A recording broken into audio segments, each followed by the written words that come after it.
He was the face of the American West, a man who didn't just play cowboys, he lived like one. With his rugged charm, deep voice and intense stare, Dale Robertson became a household name in the golden age of television. From Tales of Wells Fargo to Death Valley Days, Robertson wasn't just acting a part. For millions of Americans, he was the part. A war hero turned Hollywood icon, who wore his integrity like a badge, and didn't care much for the glitz or gossip of studio backlots. But beneath the broad shoulders and quiet stoicism was a man with sharp edges and strong opinions. Dale Robertson was known for being blunt, fiercely loyal, and unafraid to speak his mind.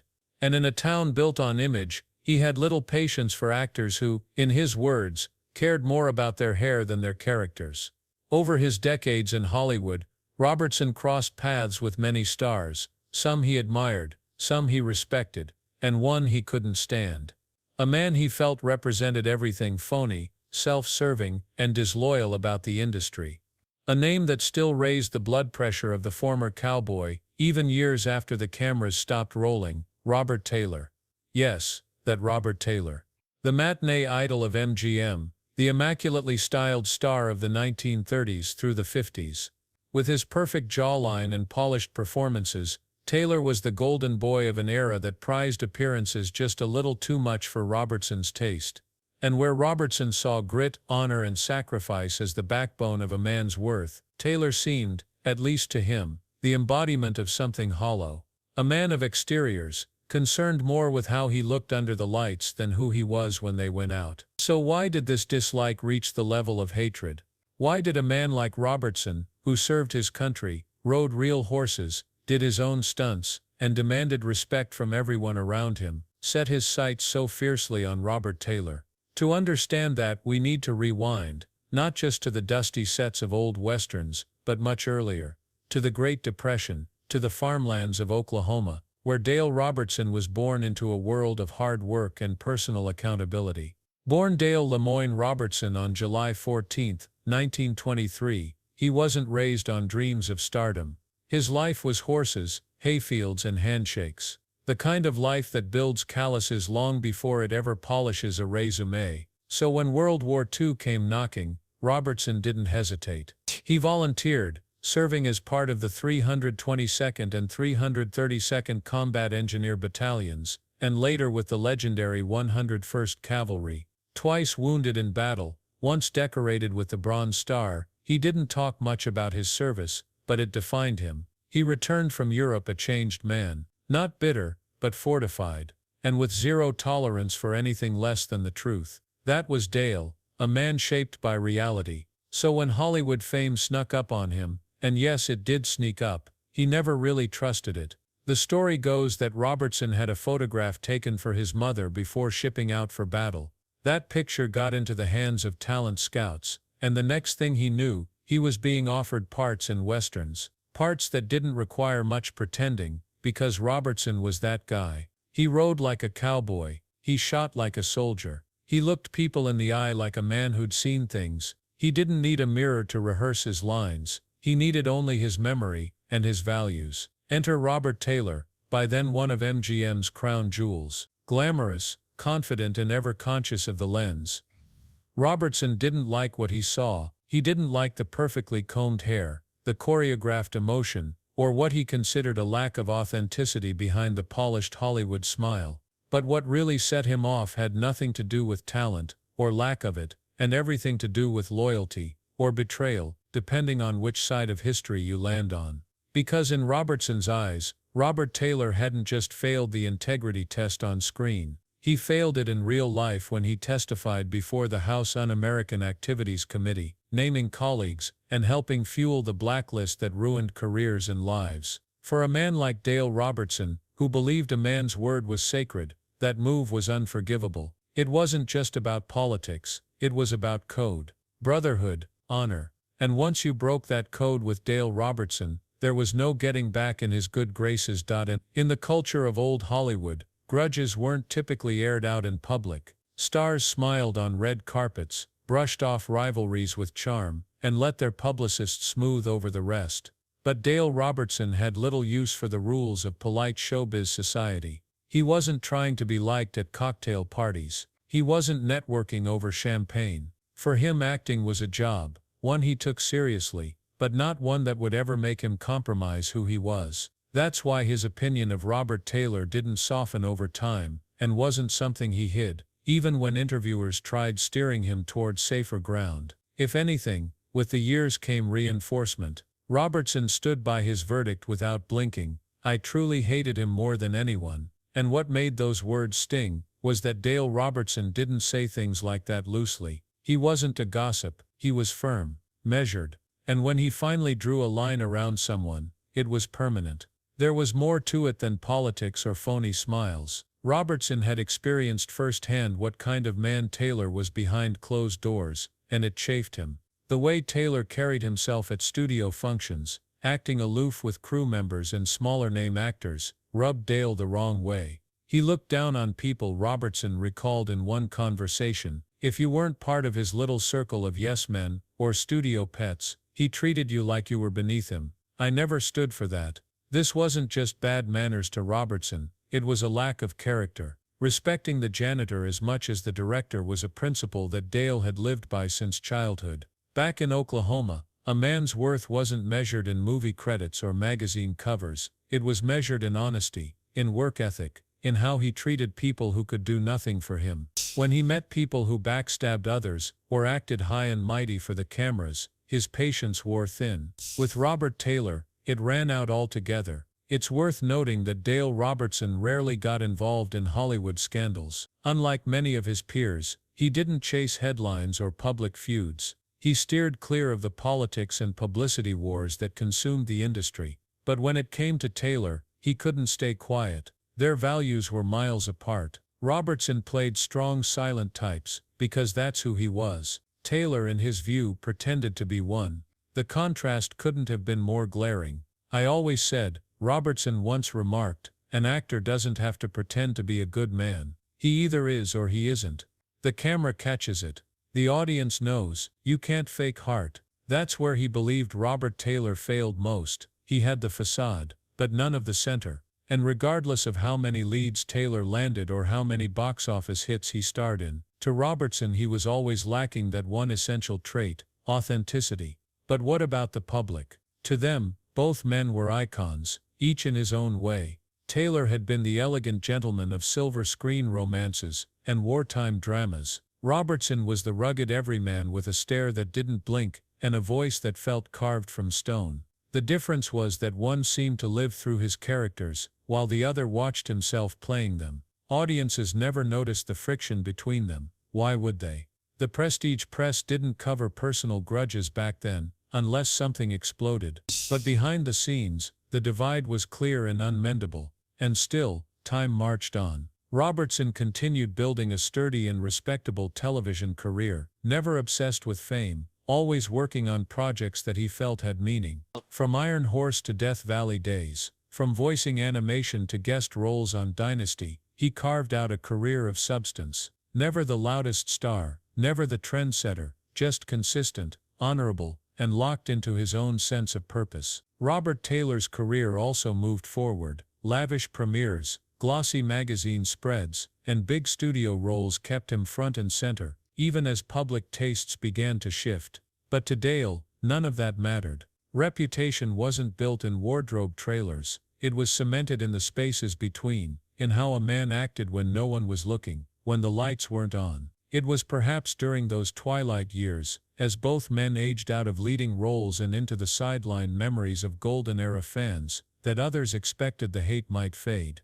But it never did. Interviews with Robertson in his later years still included the same sparks whenever Taylor's name came up. Not from bitterness, not from envy, but from conviction. Robertson believed in principles, not popularity, and Robert Taylor, to him, embodied every betrayal of those principles. For Robertson, hatred wasn't emotional chaos, it was a decision stitched into his belief system. You defended the people around you, you never named names. You didn't fake friendship, you stayed grounded, and most of all, you lived what you played. When asked once whether he could ever see Taylor differently, with the benefit of hindsight, Robertson didn't hesitate. Some people you learn to forgive with time, he said. You look back and think, maybe I didn't understand them. Maybe they weren't so bad after all, but not him. I knew everything I needed to know about him the first day we met, and the years, they just proved I was right. As much as Dale Robertson disdained Robert Taylor, he didn't go around boasting about his opinions for the sake of attention. That wasn't his style. He simply called it like he saw it, blunt, unapologetic, and with that slow-burning intensity that made people listen. If someone asked him directly, they'd get the truth whether they were ready for it or not. That honesty wasn't always welcome in Hollywood, but it was pure, and it was exactly why his fans loved him. They didn't just respect the characters he portrayed, they believed them. In a town full of facades, Dale Robertson was real. Oh. And when he talked about Robert Taylor, the emotion behind his words wasn't driven by jealousy or professional rivalry. Far from it. Robertson had forged his own path, turning down major movie roles because he didn't like the scripts or the people behind them. He didn't need to compete with Taylor. He'd already won, at least by his own measuring stick. That's what made his criticism so piercing. He wasn't trying to knock someone off a pedestal so he could stand taller. He just believed that some pedestals were never earned in the first place. Taylor's popularity never changed Robertson's view of him, because Dale didn't judge stars by their resume or looks. He judged them by backbone, loyalty, and grace under pressure. And in every one of those categories, Taylor came up short. Robertson's distrust of Hollywood image-making only deepened his disdain. He believed the studio system created illusions, and Robert Taylor flourished within that illusion factory. Rumors swirled that Taylor didn't even choose most of his roles, the studio chose them for him. His appearance was meticulously controlled by publicists, his personal life sculpted into a narrative the public could admire, and that irritated Robertson, who refused to let agents or producers turn his life into a marketable product. If he liked a script, he did it. If he didn't, he walked away. Simple as that. He once said, "I didn't come here to become something I'm not. I didn't leave the army to play games for rich men in suits." That statement said everything about how Robertson approached Hollywood. For him, acting wasn't a ladder to fame, it was an extension of the man he already was. No frills, no masks. So when he looked across the room at someone like Robert Taylor, perfected and polished, it looked like something counterfeit, not just as an actor, but as a man. Yet the story isn't just about two actors who didn't get along. At its core, it's about two value systems that could never coexist. Dale Robertson stood for a Hollywood built on grit, authenticity, and lived experience, where your handshake meant something, and your silence in the face of peer pressure meant even more. Oh.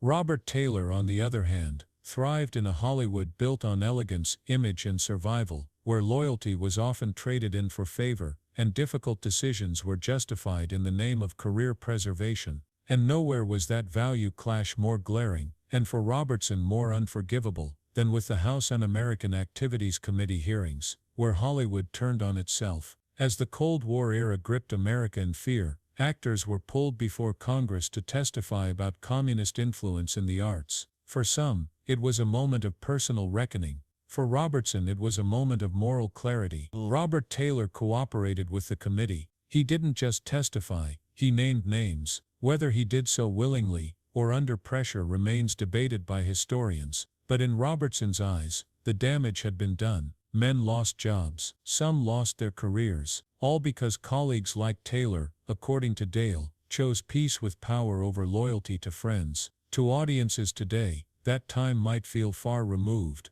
but to men like Dale Robertson, it was personal. He had fought overseas for freedom, had bled for it, literally. Then to come home and see a fellow actor help destroy livelihoods with a signature and a microphone, that stayed with him. Taylor's actions during that era sealed any chance he had at reconciliation in Robertson's mind. "I could never respect that," Dale later said. "I'd rather be blacklisted than sell out a friend." These weren't just opinions, they were battle lines in a war over the soul of Hollywood. Who gets to call themselves a hero? Who gets to play the good guy on screen when they abandon their own off of it? As the years passed, Taylor's legacy remained layered and complicated. To some, he was a courageous patriot, a man responding to the political moment as best he could. To others, and very much to Dale Robertson, he was a cautionary tale, a reminder that looking good under lights doesn't mean you've got integrity in the dark. Robertson didn't wish Taylor harm, and he didn't campaign to destroy his reputation, but he also didn't lie. Not to himself, not to reporters, and not to the fans who'd watched him embody his values on screen for decades. Instead, he told the truth as he saw it, clear and unapologetic. That truth made some people uncomfortable, and it made others respect him even more. Because Dale Robertson wasn't in the business of make-believe. He was in the business of being who he was, and letting the chips fall where they may. There was an interesting irony in the way fate handled Dale Robertson and Robert Taylor. Both men were cornerstones of their genre, both admired by countless fans, and both formed part of what modern audiences now call Hollywood royalty. Yet while Taylor walked the red carpets of premieres and impressed studio heads with his dashing image, Robertson often chose the back gates of the industry, the quieter, lonelier paths, where integrity mattered more than connections. Talk to those who worked closely with Robertson, and you'll hear the same words repeated: grounded, direct, loyal. He wasn't the easiest man to charm, and if you tried too hard, that probably turned him off. But if you were real with him, honest and direct, he'd remember you. He'd fight for you. He'd protect you longer than any studio ever would. By contrast, Robertson often described Taylor's presence the way a rancher might describe a purebred show horse: impressive, no doubt, but distant; polished, but not practical; someone who came alive in perfect lighting, but dimmed once the crowd left. He always had to be turned toward the spotlight, Robertson once noted. Oh. You couldn't catch him in the middle of a moment. He was always posing for the next one. It's that sense of posturing that struck at the core of Robertson's frustration. Acting, in Dale's eyes, wasn't about pretending to be someone else. It was about finding the truth in a character and living it, even for just a scene. Oh. Taylor, meanwhile, seemed to Robertson like someone who maintained an image at all costs, even if that meant filtering out the human flaws that made a character worth believing. Still, to turn the page fully, we have to explore Dale's own contradictions. He didn't play the Hollywood game, true, but by virtue of his talent, looks and screen presence, he couldn't always avoid it either. Fame still found him. His face was in magazines. He starred in shows that became national staples. He had his own fair share of fans waiting outside studio gates, hoping for a handshake, a smile. Oh.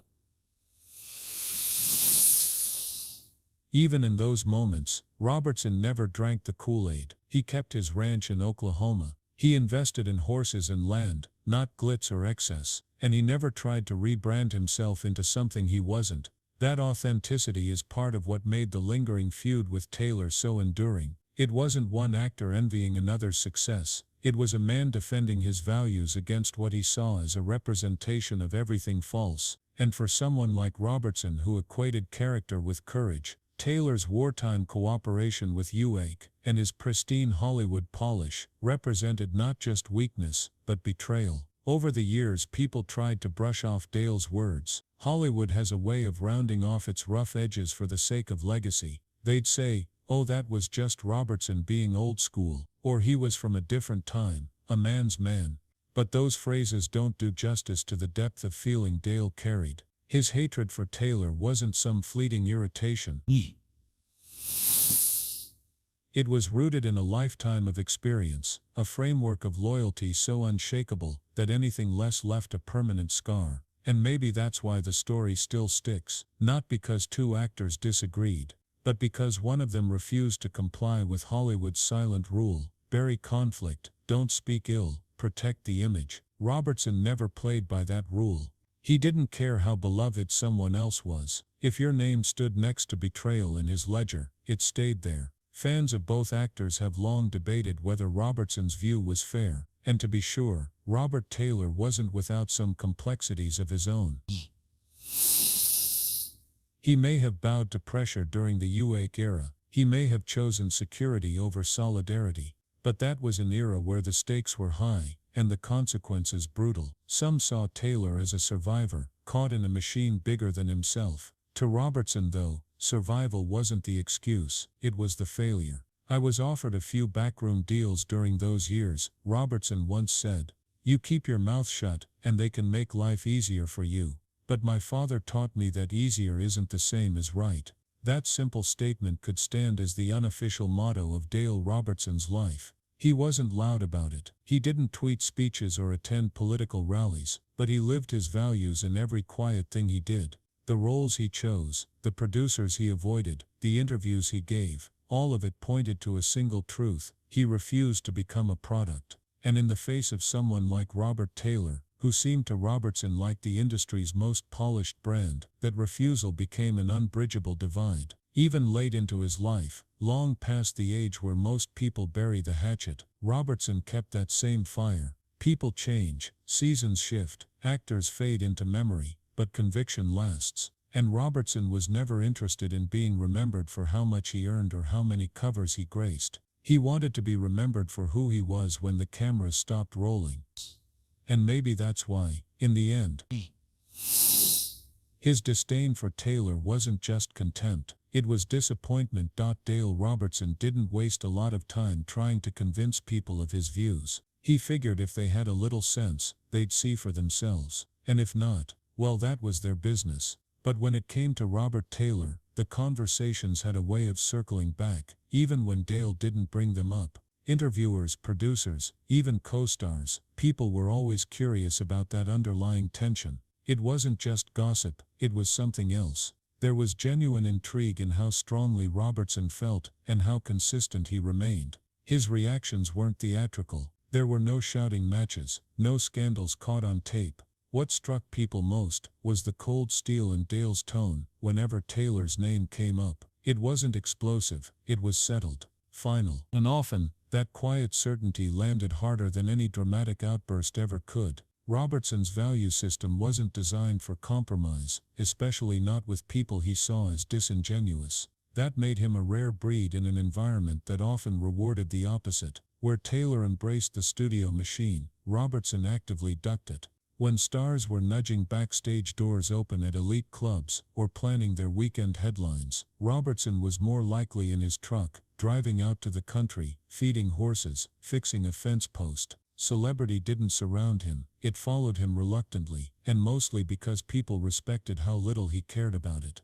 That humble defiance was precisely what made Dale stand out. He was more than a cowboy actor. He was a cowboy, with dust in his blood and stubbornness carved into the wrinkles at the corner of his eyes. Not everyone understood the full weight of his loyalty until they saw how fiercely he spoke against betrayal. Hollywood, on the other hand, forgot easily. It forgave quickly, especially those whose faces sold tickets. And nobody was more forgiving of Robert Taylor's decisions than the industry itself. After those controversial hearings in Washington during the late 1940s and early 50s, careers were shattered. Some actors were blacklisted, screenwriters vanished from credits, directors worked in secret under pseudonyms. But not Taylor. He went on making movies. He smiled on screen, delivered his lines, and walked red carpets like nothing happened. For Robertson, that was the deepest cut. Not only had Taylor betrayed peers, in Dale's view, he'd gotten away with it. He walked out of that room and back onto a set. Robertson once said. Meanwhile, the men he named were driving cabs, hiding out, begging for work.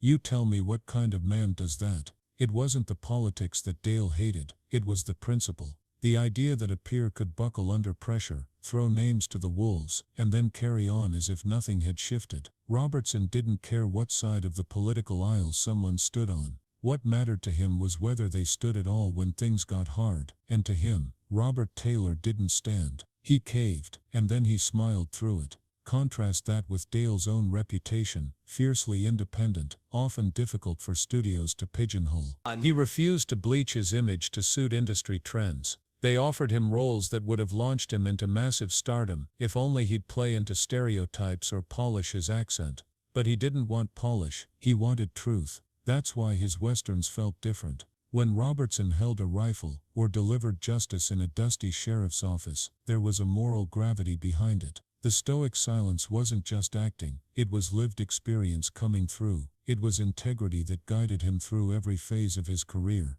And it was integrity, or the perceived lack of it, that shaped his lifelong grudge. The feud with Taylor wasn't about minor differences in personality or style. It wasn't two actors bickering about contracts or roles. It was a matter of honor, plain and simple. In Robertson's world, you stood by what was right, even if it hurt you. especially then. And the older Robertson got, the more clarity he seemed to gain. Interviews late in life didn't dilute his feelings. In fact, they sharpened with time. "The world likes to tidy things up," he said once, "especially in Hollywood. They want good stories, with redemption and regrets, and people making peace. That's fine for the movies. But life don't always work like that. I never made peace with him, and I never wished I had." By the time Robertson approached the twilight of his career, he'd already made the transition from leading man to legacy figure. Years had passed since the golden age, and new faces had taken the spotlight. But photographers still followed Dale at rodeos.